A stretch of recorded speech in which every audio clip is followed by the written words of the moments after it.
UFO өнөөдөр дэлхийд дахныг цочрохоор гайхамшигт хэмээр үзэгдлийг олж тогтоожээ. Үүнийг олон 10,000 хүмүүс ч батлаж байгаа аж. 2010 оны 7 дугаар сарын 7 тэрээр Хятадын нэгэн мужид үл мэдэгдэх, гэрэлтдэг, нисдэг биет үзэгдснээр харсан жавшин мужийн нисэх буудал бүх нислэгээ хойшлуулжээ. Энэ үл мэдэгдэх нисдэг биетийг харсан даруйда UFO-той холбоо барьсан тэрээр интернет мэдээллийн сувгаар цацаж эхэлжээ. Үл мэдэх нисдэг биетийн UFO-гийн судалгааны баг одоо болтол судалж байгааг.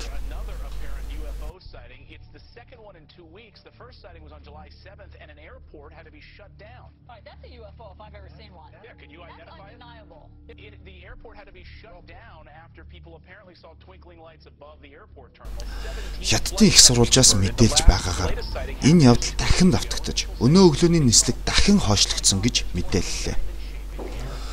Онгоцны буудлын үйл ажиллагаа зогссон тэр өдөр буюу 2 хоногийн өмнө тэнгэрт 17 үл мэдэгдэх гэрэлтэй талст хэлбэрийн зүйл 1 цаг орчим нисэж байсан гэж Орсын суугчид мэдээлсэн байна.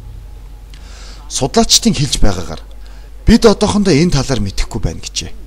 Эрдэмтэд энэ лав гарагт үзэгдсэн үл таних хөх өнгийн нисдэг биет ямар учиртайг олж мэдхээр ажиллаж байна. UFO-гийн мэдээлж байгаагаар энэ үзэгдэл сайн уу эсвэл хачирхалтай гайхалтай үзэгдэл үү гэж ярилцж байна. Энэ үзэгдэлээр олон санаа дэвшүүлж байгаа ба бидэнд маш их санал ирж байгаа. Өнөө өглөө эрт Тэнгэрийн хойд хэсэгт энэ үзэгдэл дахин илэрлээ. Цэнхэрэнгийн үл мэдэг зүйл тэнгэрт гарч ирээд хар нүх үүсгэн алга болж байна. Энэ үзэгдэл болсон газар видео камер, утас, гих зэрэг цахилгаан хэрэгсэл гинэт ажиллагаа болсон. Блогерууд ачааллаа дийлхэ болж эхэлсэн гэв. Лав гарагт үзэгдсэн энэ сонин үзэгдэл нь оршин суугчдын хэлж байгаагаар сарнаас том хэмжээтэй харагдаж байсан гэлээ. Мянган норвегичуудын гайхшруулж байгаа энэ үзэгдэл нь магадгүй солир эсвэл харийн биет байж болцсошгүй гэж солир судлалын хүрээлэнгээс албан ёсны мэдээлэл хийсэн байна. Энэ мэт үзэгдлүүд Сидней болон Москва хотноо өөрөөр хэлбэр дүрстэй үзэгдсэн байна. Иерусалимын тэнгэрт байгаа гэрэл Христийн номлол бичигдсэн тэр зүйл байж ч болох юм. Тэрээр тентхийн оршин суугчдын хийсэн бичлэгээс нэг гэрэл тэнгэрээс унаж ирээд гинэт дэшээ хөөрсөн гэж мэдээлжээ.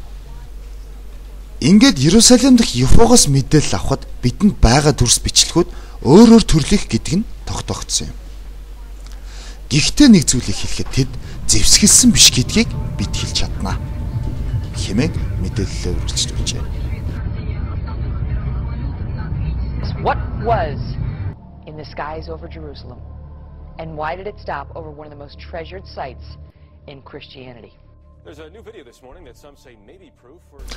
Тэгвэл гудамжинд явж байсан хүмүүсийн мэдээлснээр яг энд олон хүмүүс өглөө эрт нэг доороо бөөгнөрөөд тэнгэрт харагдаж буй тэр үзэгдлийг харсан гэж байна.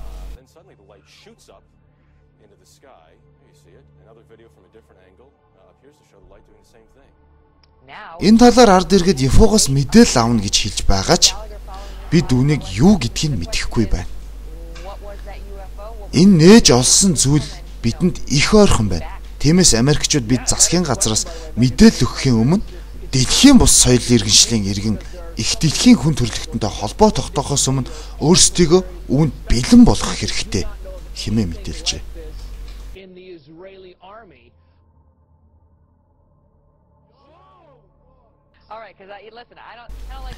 1997 онд захиалах нэвтрүүлгийн хөтлөгч Арт Белл 51-р хэсэгт ажилладаг ажилчнаас дуудлага хүлээн авсан байна. Гэтэл энэ дуудлага худал биш гэдг нь тогтоогдсноор барахгүй. Их амар дуу чимээ хоолоо сонсогдсон. Тэгээд шууд агарт уусах мэт гинэт тасарчихсан гэжээ. Ингээд бичлэгийг сонсоцгоо. Тэрээр утсаар ярихдаа засгийн газар энэ талаар мэдэж байгаа. Дэлхий дээр аюулгүй газар их байгаа.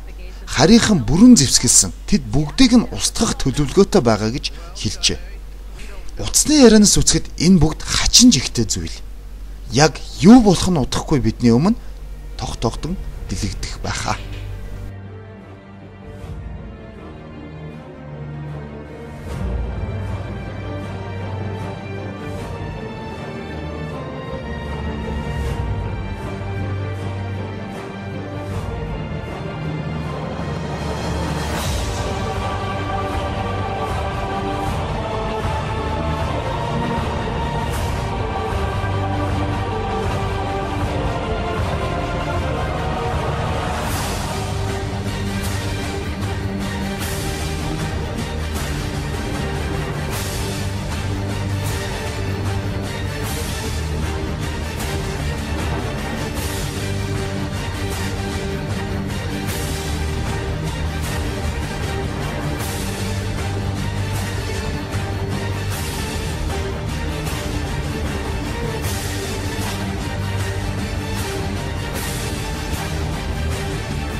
heck is that?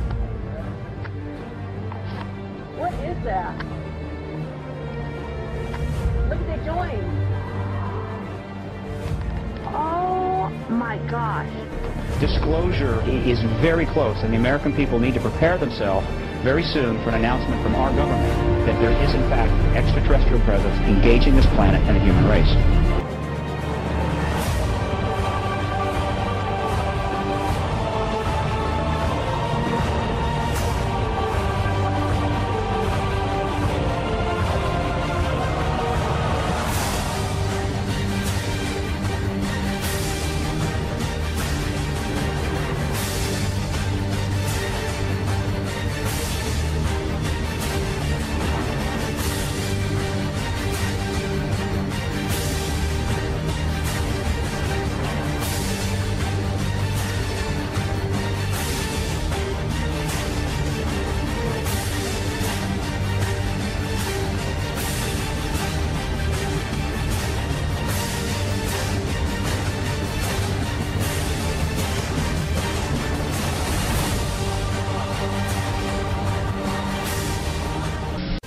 In some way, something knocked us off the air, and we're on a backup system now. It's the government, or I don't know. it has to be something, though.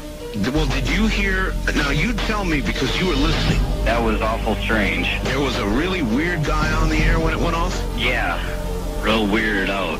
Like, going sort of sounding paranoid, Yeah. schizophrenic?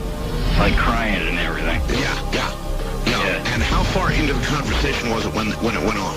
Just a couple, about 15, 20 seconds, I'd say.